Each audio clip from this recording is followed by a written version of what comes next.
नमस्ते दोस्तों, कैसे हो आप। उम्मीद है आप अच्छे होंगे। लो हम आज फिर आपके लिए एक बढ़िया सी कहानी लेकर आ गए हैं। आपको ज़रूर पसंद आएंगी। अगर पसंद आए तो इसे लाइक और कमेंट ज़रूर करें और हाँ, हमारे चैनल को सब्सक्राइब करना मत भूलिएगा। तो चलो शुरू करते हैं। हिंदी कहानी शैतान के 3 सोने के बाल, फेयरी टेल्स। बहुत पुराने समय की बात है। एक बहुत गरीब औरत ने एक सुंदर बेटे को जन्म दिया। उस बच्चे के हाथ पर नीले रंग का एक बड़ा सा दाग था, जो पंडितों के अनुसार उसे भाग्यवान बना रहा था। उसके जन्म के साथ ही उस गांव के ज्ञानी ध्यानी पंडित ने भविष्यवाणी की कि यह बच्चा 14 साल की उम्र में एक राजकुमारी से विवाह करेगा और खुद राज करेगा। एक दिन ऐसा हुआ कि एक राजा शिकार खेलते हुए रास्ता भूलकर उसी गांव में आया, जहां उस बालक का जन्म हुआ था। गांव वालों ने उस राजा को पहचाना नहीं, क्योंकि उन लोगों ने कभी उसे देखा ही नहीं था। गांव के एक बूढ़े ने बातों बातों में राजा को बताया कि कुछ दिनों पहले उनके गांव में एक ऐसा बच्चा पैदा हुआ है, जो 14 साल की अवस्था में इस राज्य के राजा की लड़की से विवाह करेगा। राजा को ये बात सुनकर बहुत गुस्सा आया, क्योंकि कुछ दिन पहले उसके घर में एक बेटी का जन्म हुआ था। राजा वैसे भी बहुत ही घमंडी और कठोर हृदय का व्यक्ति था। राजा ने सोचा कि क्यों न मैं उस गरीब औरत को कुछ धन देकर इसका बच्चा इससे ले लूं और इसका काम तमाम कर दें, तो न ही यह भाग्यवान बच्चा रहेगा और न ही मेरी राजकुमारी से विवाह कर पाएगा। वह गांव के उस बूढ़े से बोला, बाबा, तुम मुझे उस औरत के पास ले चलो। वह उस बच्चे को ठीक ढंग से नहीं पाल पाएगी। मैं उस बच्चे को अच्छे ढंग से पालकर बड़ा करूंगा। बूढ़ा उस राजा को उस भाग्यवान बच्चे की मां के पास ले गया। राजा ने उससे अपना बच्चा देने की विनती की और बोला, तुम बहुत गरीब हो, इस बच्चे को कैसे पाल सकोगी? ये बच्चा मुझे दे दो, मैं इसे बहुत अच्छी तरह पालूंगा। वह गरीब औरत उसे अपना बच्चा देने से इनकार करती रही। तब राजा ने उसे बहुत सा धन दिया और बोला, इस धन से तुम अपना पेट पालना और जब ये तुम्हारा भाग्यवान बेटा बड़ा हो जाएगा तो खुद ही तुम्हारे पास आ जाएगा। गरीब माँ ने सोचा, चूंकि यह बहुत ही भाग्यशाली बच्चा है इसलिए यह अमीर आदमी इसे लेने मेरे घर आ पहुंचा है। शायद यही ईश्वर की इच्छा है। बहुत सोच विचार के बाद उस गरीब औरत ने अपना बच्चा राजा को दे दिया। राजा ने उस बच्चे के लिए एक लकड़ी का संदूक खरीदा और उस संदूक में डालकर बहते हुए पानी में छोड़ दिया। उसने सोचा कि दम घुटने से बच्चा इस संदूक के अंदर ही मर जाएगा। वह ये सोचकर मन ही मन बहुत खुश हो रहा था कि उसने अपनी प्यारी सी बेटी को उस अनचाहे पति से बचा लिया। मारने वाले से बचाने वाला बड़ा होता है। यही उस बच्चे के साथ भी हुआ। वह लकड़ी का संदूक बहते बहते एक पंचक्की में जाकर अटक गया। उस पंचक्की पर काम करने वाले नौकर ने जब वह लकड़ी का बक्सा देखा तो बहुत खुश हुआ। उसने सोचा कि उस बक्से में जरूर ढेर सारा धन होगा। उसने पानी में घुसकर इस संदूक को बाहर निकाला।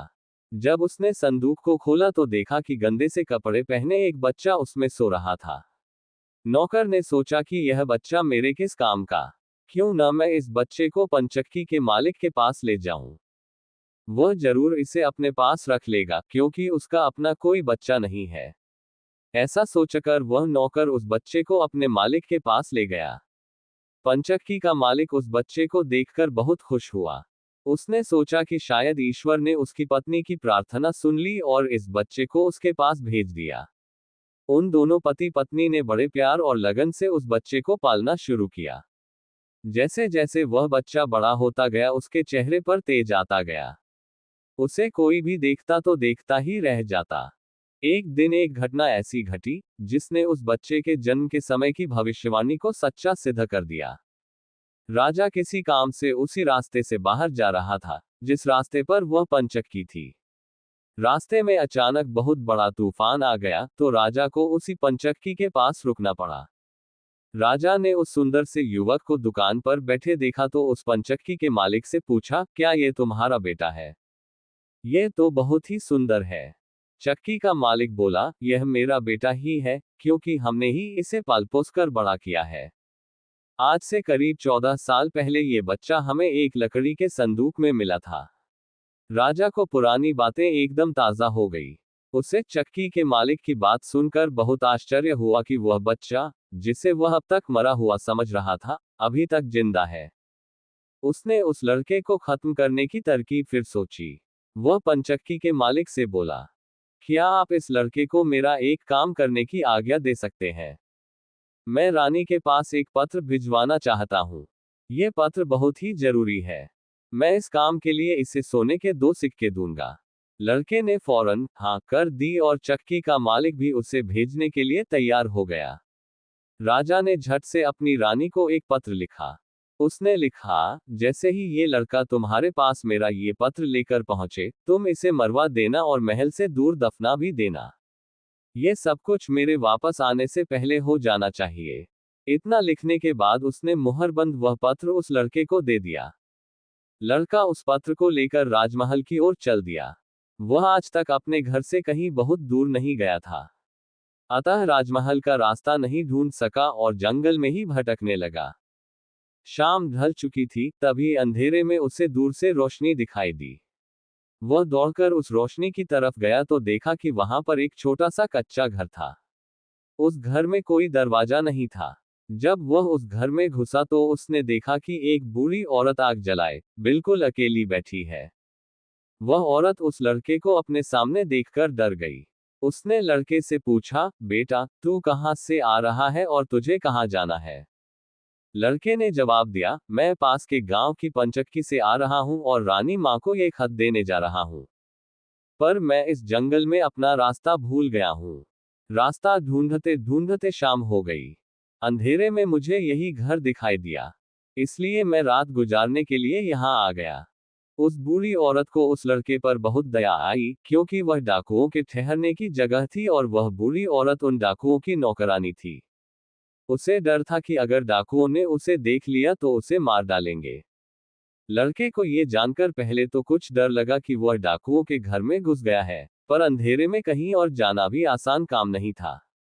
और दिन भर चलते रहने के कारण वह बहुत थक चुका था, सो उसे बहुत जोरों की नींद आ रही थी। वह उस बुढ़िया के कहने पर घर के एक कोने में चुपचाप जमीन पर सो गया। आधी रात के बाद जब डाकू उस घर में आए तो किसी और को अपने घर में सोता देखकर अपनी नौकरानी पर बहुत गुस्सा करने लगे। बूढ़ी नौकरानी ने उन्हें सारी बात बता दी और वह चिट्ठी भी डाकुओं के सरदार के हाथ पर रख दी जो उस लड़के ने उससे दिखाई थी। राजा की मोहर देखकर उन डाकुओं को उस चिट्ठी पर कुछ शक हुआ। सरदार ने बड़ी सावधानी से उस चिट्ठी को खोलकर पढ़ा तो सोते हुए उस लड़के पर उसे बहुत तरस आया। उसने उस चिट्ठी को फाड़ दिया और एक दूसरी चिट्ठी उसमें रख दी। उस चिट्ठी में लिखा था, जैसे ही ये लड़का राजमहल में पहुंचे, तुम इस लड़के से अपनी राजकुमारी का विवाह कर देना। ये काम मेरे वापस आने से पहले ही पूरा हो जाना चाहिए। ये खत उन्होंने उस लड़के के सामने रख दिया और सुबह होने से पहले ही डाकू वहां से चले गए। सुबह जब वह लड़का सोकर उठा तो उस बूढ़ी ने उसे कुछ जलपान कराया। फिर वह लड़का राजमहल की ओर चल पड़ा। राजमहल पहुंचकर उसने वह खत रानी माँ तक पहुंचा दिया। रानी ने जब खत पढ़ा तो उसे बड़ा आश्चर्य हुआ कि राजा ने ये कैसी आज्ञा दी है। एक अनजान लड़के से वह अपनी राजकुमारी का विवाह कर दे। खत पर राजा की मोहर लगी हुई थी, अतः ये कोई धोखा भी नहीं हो सकता। राजा के वापस आने से पहले ही उसे अपनी बेटी का विवाह इस लड़के से करना था। रानी ने लड़के को अपने पास बुलवाया। उसका भोला भाला और सुंदर चेहरा उसे बहुत पसंद आया और उसने अगले ही दिन उससे अपनी बेटी का विवाह कर दिया। लड़का राजकुमारी के साथ सुख से उस महल में ही रहने लगा। कुछ महीनों बाद राजा वापस अपने राजमहल में आया तो उस लड़के के बारे में जानने के लिए बहुत उत्सुक था, पर उसे जब ये पता लगा कि रानी ने राजकुमारी का विवाह उसी लड़के से करवा दिया है तो उसे बहुत गुस्सा आया। जिस बात को वह नहीं होने देना चाहता था, उसकी पत्नी ने वैसा ही कर दिया। उसने अपनी पत्नी से वह खत मांगा। राजा ने उसमें उस लड़के से राजकुमारी के विवाह की बात लिखी देखकर हतप्रभ रह गया। उसे लड़के पर शक हुआ कि वह पढ़ा लिखा है, जरूर रास्ते में खत बदल दिया होगा। उसने लड़के को अपने पास बुलवाया और उसे सच्चाई बताने की आज्ञा दी। लड़का बोला, हे राजन, मुझे कुछ नहीं पता कि इस खत में आपने क्या लिखा था, क्योंकि मैं तो इसे ऐसा ही लेकर आ गया। हाँ, जंगल में मैंने एक पुराने घर में रात जरूर गुजारी थी, क्योंकि मैं राजमहल का रास्ता नहीं ढूंढ पाया था और जंगल में भटक गया था। राजा को उस लड़के की बात पर विश्वास नहीं हुआ। वैसे भी राजा को उस लड़के से बहुत नफरत थी। वह नहीं चाहता था कि उसकी बेटी से शादी करने के बाद वह इस राज्य का राजा बने। वह लड़के से बोला, मेरी गैरहाजिरी में रानी ने मेरी बेटी की शादी तुझ कंगाल से कर दी है, पर मैं इस शादी को तब तक अपनी सहमति नहीं दूंगा जब तक तू मुझे शैतान के 3 सोने के बाल नहीं लाकर देगा। जब तू ये 3 सोने के बाल मुझे देगा तभी सही मायने में उसका पति बन पाएगा। राजा ने ऐसी असंभव शर्त इसलिए रखी थी कि 3 सोने के बाल ढूंढते ढूंढते ही ये लड़का कहीं मर खप जाएगा। इस प्रकार उसे इस लड़के से अपने आप छुटकारा मिल जाएगा। अब लड़के के आगे राजा की आज्ञा का पालन करने के अलावा कोई और रास्ता नहीं था, क्योंकि अगर वह राजा की आज्ञा का उल्लंघन करेगा तो भी राजा उसे मरवा देगा। इससे अच्छा है कि बाहर जाकर ढूंढने पर शायद वह 3 सोने के बाल लाने में सफल हो जाए। वह अगले दिन मुंहंधेरे ही शैतान के सोने के बाल ढूंढने निकल पड़ा। चलते चलते वह एक बड़े शहर में पहुंचा। शहर की सीमा पर एक बड़ा सा गेट था, जिस पर हथियारबंद सिपाही पहरा दे रहा था। सिपाही ने उस लड़के से पूछा, यहाँ तुम्हारा क्या काम है? क्या तुम कुछ समझते और जानते हो? लड़का बोला, मैं सब कुछ समझता और जानता हूँ। सिपाही बोला, अगर तुम सब कुछ जानते हो तो हम पर भी एक मेहरबानी करो। हमें भी बताओ कि शहर की सीमा पर यह जो कुआं है, पहले इससे मीठा पानी निकलता था, पर अब इसमें पानी ही नहीं है। ये सूख गया है, क्यों? लड़का बोला, अभी तुम थोड़ा सब्र करो। जब मैं अपना काम खत्म करके वापस आऊंगा तो तुम्हें बताऊंगा। इतना कहकर वह गेट से निकलकर आगे गया। उसके बाद वह दूसरे शहर के बड़े से गेट के पास पहुंचा तो वहां पर भी एक हथियारबंद सिपाही पहरा दे रहा था। उस सिपाही ने भी उस लड़के से पहले वाले सिपाही जैसा सवाल पूछा, तो लड़के ने उसे भी वही जवाब दिया। सिपाही बोला, अगर तुम सब कुछ समझते और जानते हो तो कृपा करके मुझे इतना बताओ कि इस शहर की सीमा पर जो सेब का पेड़ लगा है, उसमें पहले सोने के सेब लगते थे, पर अब ये पूरी तरह सूख गया है। अब इसमें पत्तियां भी नहीं लगती। ऐसा क्यों? लड़का बोला, थोड़ा इंतजार करो। अपना काम पूरा करके आने पर मैं इसका जवाब तुम्हें बताऊंगा। इतना कहकर वह आगे चल दिया और चलते चलते तीसरे शहर की सीमा पर पहुंचा, तो वहां पर एक बड़ी सी नदी थी, जिसमें एक छोटी सी नाव थी और एक नाविक उस पर बैठा था। नाविक ने उससे पूछा, तुम यहाँ क्यों आए हो और यहाँ के बारे में क्या समझते जानते हो? लड़का बोला, मैं सब कुछ जानता हूँ। नाविक बोला, अगर तुम सब कुछ समझते और जानते हो तो कृपा करके मुझे बताओ कि आने जाने के इस काम से मुझे छुटकारा कैसे मिलेगा? लड़का बोला, इस सवाल का जवाब मेरे वापस आने पर तुम्हें जरूर मिलेगा, पर पहले तुम मुझे नदी पार करवाओ। नाविक ने उसे अपनी नाव पर बैठाकर दूसरे किनारे पर छोड़ दिया। जैसे ही वह नदी के दूसरे किनारे पर गया, उसे वहां नीचे की ओर जाने वाला कच्चा और अंधेरा सा रास्ता दिखाई दिया। वह उसी रास्ते पर चल पड़ा। काफी नीचे पहुंचने पर उसे एक बूढ़ी औरत आंगन में बैठी हुई दिखाई पड़ी।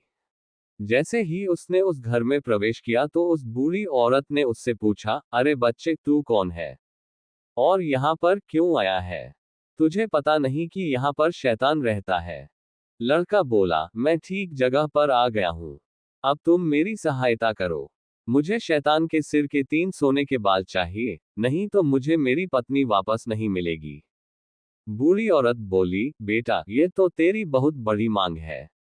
इसे पूरा करना इतना आसान नहीं है। जब राक्षस घर वापस आकर तुझे यहाँ देखेगा तो कच्चा ही चबा जाएगा। इसलिए मुझे ही तेरी रक्षा करनी पड़ेगी। उस बूढ़ी औरत को लड़के पर तरस आ गया। उसने चीटा बनाकर उसे अपनी स्कर्ट की चुंटों में छुपा लिया। लड़का बोला, बूढ़ी माँ, मुझे आपसे 3 सवालों के जवाब भी पूछने हैं। पहला सवाल है, एक कुआं जिसमें से पहले शरबत की तरह मीठा पानी निकलता था, आजकल क्यों सूख गया है?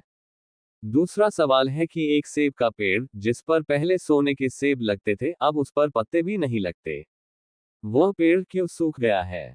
तीसरा सवाल है कि एक नाविक को क्यों हमेशा इधर से उधर जाना पड़ता है, उसे इससे छुटकारा क्यों नहीं मिलता? बूढ़ी धाई माँ बोली, ये तीनों बड़े कठिन सवाल हैं। इन सवालों के जवाब भी हमें राक्षस से ही मिल सकते हैं। मैं तेरे लिए यह कोशिश भी जरूर करूंगी, पर अब तू चुपचाप छुप जा, नहीं तो जिंदा नहीं बच सकता। शाम को राक्षस घर पहुंचा। अंदर घुसते ही उसने शोर मचाना शुरू कर दिया, मुझे अपने घर में किसी मनुष्य की गंध आ रही है। आज जरूर कुछ गड़बड़ है। यहाँ कौन आदमी आया था? इतना कहकर उसने पूरे घर में झांक कर देखा, पर उसे कोई भी मनुष्य नहीं मिला। उसकी धाई माँ उस पर गुस्सा करने लगी और बोली, अभी कुछ देर पहले ही तो मैंने पूरा घर साफ किया है। मुझे तो यहाँ कोई मनुष्य नहीं दिखाई दिया। लगता है तेरी नाक में ही मानस गंध घुस गई है। चुपचाप आराम से बैठ और भोजन कर। राक्षस को जब कोई मनुष्य नहीं मिला तो उसे अपनी धाई माँ की बात पर विश्वास करना पड़ा। वह चुपचाप खाना खाकर वहीं जमीन पर बिछी हुई बड़ी सी चटाई पर लेट गया। लेटते ही उसे नींद आ गई। उसकी धाई माँ भी आज उसके पास बिछी दूसरी चटाई पर लेट गई, क्योंकि आज उसे उस राक्षस के बालों से उसके सोने के 3 बाल तोड़ने थे। जब राक्षस नींद में जोर जोर से खर्टी लेने लगा तो धाई माँ ने उसके सिर से सोने का एक बाल उखाड़ लिया। राक्षस दर्द से कराह उठा, ओ माँ, तू ये क्या कर रही है? मेरे बाल क्यों खींच रही है? धाई माँ बोली, बेटा मैंने अभी भयंकर सपना देखा, तो डर के मारे तेरे बाल पकड़ लिए। राक्षस बोला, ऐसा कौन सा सपना था जिससे तू इतना डर गई? बूढ़ी धाई माँ बोली, मैंने सपने में देखा कि बाजार वाला कुआं जिससे शरबत निकलता था अब सूखा पड़ा है।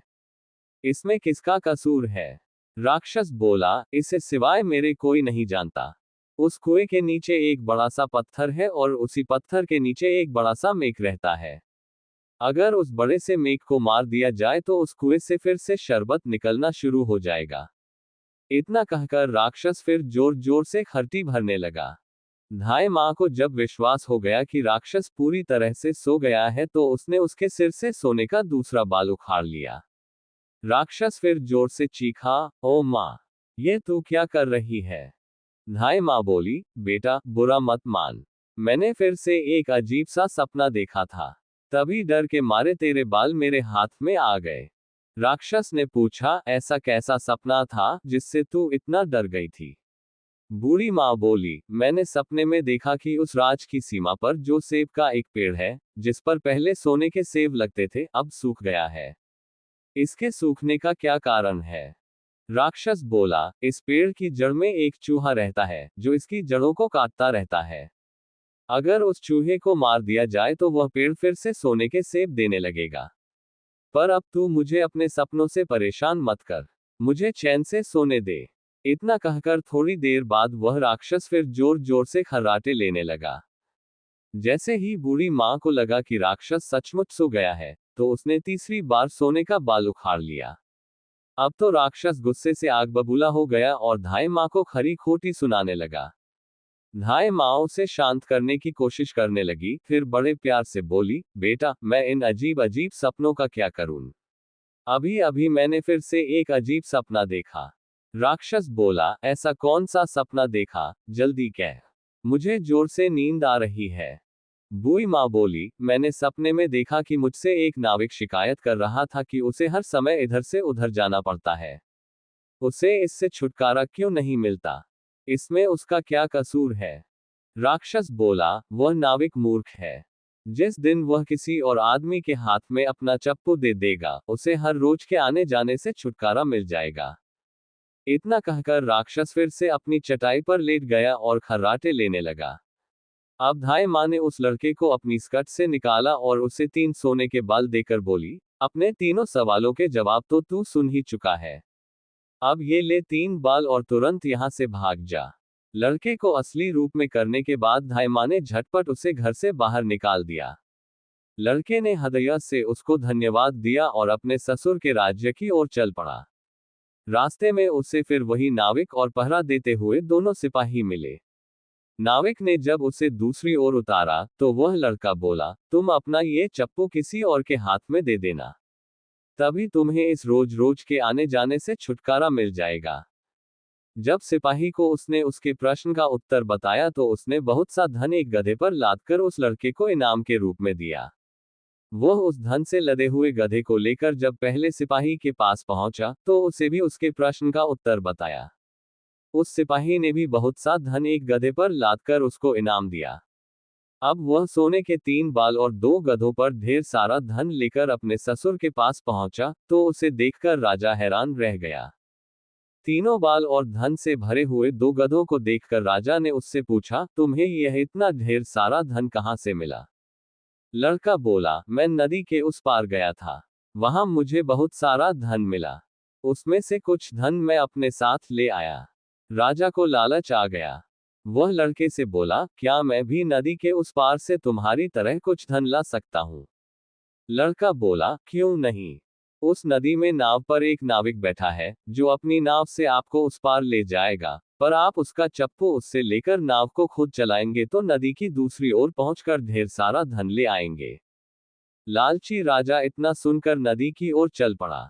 वहां सचमुच ही एक छोटी सी नाव पर एक नाविक बैठा था। राजा उस नाविक के पास गया और उसके हाथ से उसका चप्पू लेकर खुद नाव चलाने लगा। अब उस नाविक को रोज के आने जाने से छुटकारा मिल गया और राजा को उस नाविक की जगह हर समय नाव पर इधर से उधर जाने की सजा मिली।